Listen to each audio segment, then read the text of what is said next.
The new CEO called me in for a meeting at 12:30. I was terrified.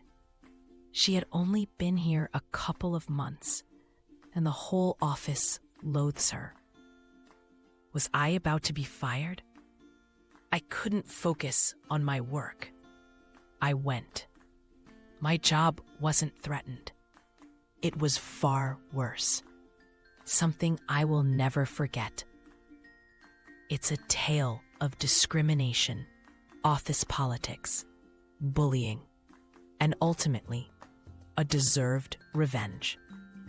Curious to find out? Please watch till the end. I'm Lydia, a single mom. Last year, I was made redundant. Without family support, paying bills is incredibly tough. Childcare costs added to the pressure, especially while I job hunted. I finally found a job, but it's part-time and temporary. Not enough to make ends meet. I took it, hoping for a permanent full-time position. However, for the past year, they've let my contract expire, then rehired me a month later on the same terms. These breaks are unpaid, and I've spent them unsuccessfully applying for other jobs because none of those applications succeeded. A colleague, a full-time permanent employee doing similar work, resigned. This presented a great opportunity for me. I approached my manager, requesting him to recommend my name for the job. However, a nagging fear lingered. Past setbacks fueled doubt. He explained, "I recommended you. You're doing great." But the CEO disagreed. "I'm sorry, your salary would have increased." My hopes dashed. I'd heard some office gossip. Since the new CEO arrived, the atmosphere has changed. She's very strict.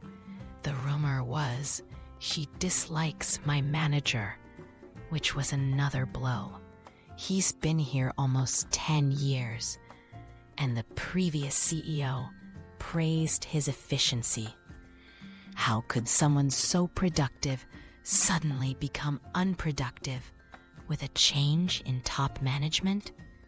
That day I learned my manager, despite his Australian-sounding name and fair skin, is Indian, and the new CEO is white. I was surprised when the CEO, Naranda Thorne, asked to have lunch with me one day. My manager was on leave. Who could refuse the CEO? Especially a female CEO. I readily agreed to lunch alone with her. But a nagging feeling persisted that something wasn't right. Still, I prepared myself, anticipating a job interview and a permanent offer. I reviewed everything I needed for the interview. I walked with Miranda to the car park, my heart pounding. I kept repeating, "Don't worry, you might get this job permanently." But something felt wrong. She slid into her Audi, gesturing for me to join her. On the way, she asked about my work. I told her Jeremy, my manager, was great, giving me more responsibility and patiently training me. I heard her sharply inhale. Pulling up to the fancy restaurant, I wondered if I deserved this. Just a casual employee. I felt out of my depth. Miranda ordered the most expensive thing on the menu. Over lunch, she asked about my family. She didn't know I'm a single mom, struggling to make ends meet. But a strange smile played on her lips when I told her. A smile that sent a chill down my spine. I've been abused. Always assumed men were the problem. Mostly. But something felt different this time. As lunch ended, she dropped the bomb. The company was struggling, and I might lose my job. My head spun. A shocked "oh" escaped as I covered my mouth. "I'll do my best to keep your job," Miranda said. "But I need a small favor." "A favor? What kind of favor?" I knew some male bosses made inappropriate demands. But what could Miranda possibly want? She's married, straight, no obvious danger. "I agree," I said. "Will it be full-time?" "Yes," she replied. Later, she said, "Lydia, you need to file a complaint against Jeremy for misconduct." It hit me like a ton of bricks. "But Jeremy's a great manager," I protested. "He's always been respectful and patient, even though I'm just casual." Her voice sharpened. "Lydia, do you want a roof over your baby's head? It's your baby or Jeremy. He's experienced enough to find another job." I fought back a gasp. Silence hung heavy between us.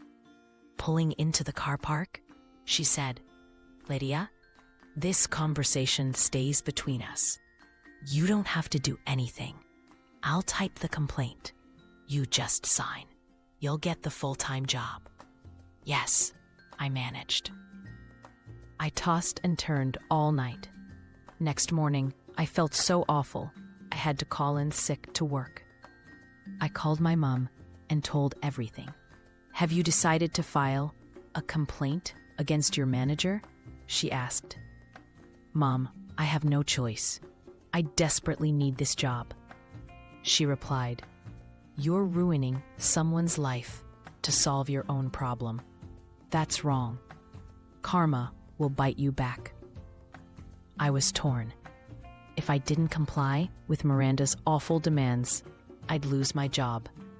In the end, I decided against filing a false complaint. The next morning, I arrived at the office, bracing myself for the worst. To my astonishment, I learned Jeremy had resigned and left, effective immediately. Some colleagues were saddened, but those favored by Miranda seemed pleased. Or perhaps they were just feigning happiness to appease her. I couldn't concentrate. What was the point? My termination could come at any moment. Then, a message. Miranda wanted to see me in the meeting room immediately. A shiver ran down my spine, even though I knew what was coming. I trudged to the meeting room, avoiding eye contact. Miranda greeted me warmly. "Congratulations. Here's your letter. You're a full-time employee now." I was stunned. "But Miranda, I haven't..." She laughed, cutting me off. "Your name worked wonders.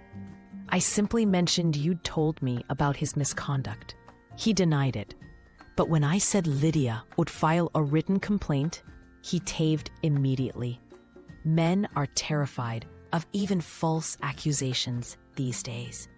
It makes things so much easier for us women." I smiled, though I felt uneasy. Jeremy was gone. There was nothing more I could do. I took the letter and left, trying to convince myself I wasn't at fault.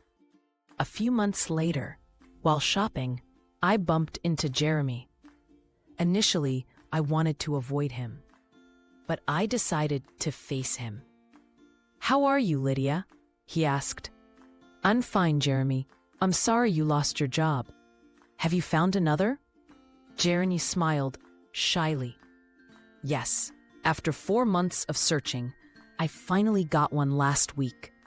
Lydia, would you mind if I ask you something? I knew what was coming. I told him everything about Miranda exploiting me, adding, but I took a day off and didn't make a false complaint, knowing she'd fire me anyway. Jeremy seemed pleased with my answer. He then said, "It's wrong to threaten a male employee using women as weapons. I've always treated you with respect. Lydia, if I complain to the board of directors, will you support me?" I paused and said, "Absolutely." "But Lydia," he cautioned, "you could lose your job. I'm new here, and I'm not sure how much I can help you find another." "Jeremy," I replied, "I'll do anything to clear my conscience. Please go ahead, and I'll stand by my word." His eyes welled up. "I was planning to report her to the board, but without your support, it wouldn't be possible." I can't believe how quickly things can change. A week ago, our company held a board meeting. Christine, the board chair, messaged me to meet downstairs at the coffee shop. Suspecting something was up, I slipped out of the office while the CEO prepared for the meeting. Christine ordered 2 coffees. "Lydia," she asked, "is it true Miranda told you to falsely accuse your ex-manager, Jeremy?" I admitted it, explaining I'd taken a day off and reconsidered. Jeremy had resigned by the time I returned. Miranda had misused my name to intimidate him. Christine smiled. "The Me Too movement helps exploited women not settle scores," she said. I asked if I was fired. "No," she replied. "Thank you for telling the truth. I'll be firing your CEO." Thanks, friends, for following my story. Jeremy's back as our new CEO, and I got promoted. The office is so much friendlier now. A real win. It's sweet revenge on that racist bully who abused her position. Did you enjoy it? Please subscribe and hit the notification bell for more stories.